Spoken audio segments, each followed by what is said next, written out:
Define accident for me in your mind. Accident is something that you didn't mean to happen, and it happened. Okay. So you're saying that this was an accident? This was an accident. So that means she didn't intend for this to happen? No. She wasn't there. Mm-hmm. She didn't intend for it to happen? Correct. It could have been prevented, same way where you put a gun in a case because you don't want children to mess with it. Right. We asked her to put this in a safe position so that the children wouldn't play with it. Also, I don't see dangerous equipment as anything but needing. Okay, I'm glad you brought that up. Okay. I want to write down a chain of events for you here. Okay.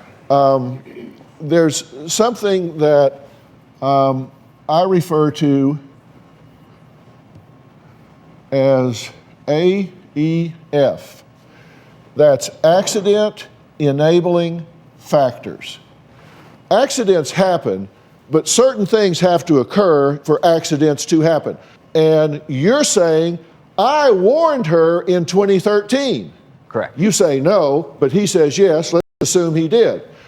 You had foreseeability. Whether you told her or whether you didn't, in 2013, you, not her, you say, I had foreseeability.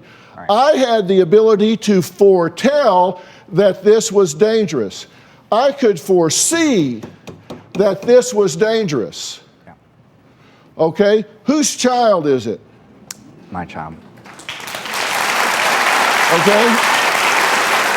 Now, let me show you the definition of negligence under the child abuse guidelines.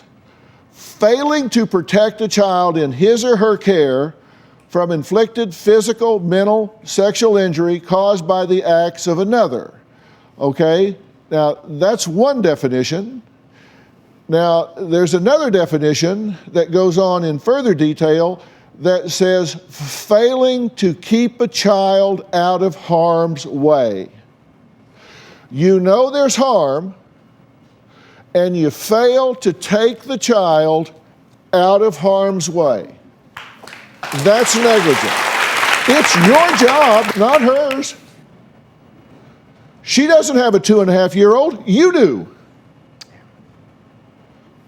So why are you blaming her? If anybody is to blame, and no one is to blame here because there was no intent. Blame and intent go together. Right. If you have a bad intent, then you blame someone. Yeah. If there's no intent, there's no blame. You had no intent for your child to get hurt. And you're saying she's an abuser and she's negligent and she's a death trap at her home? But I'm sorry, Ellen.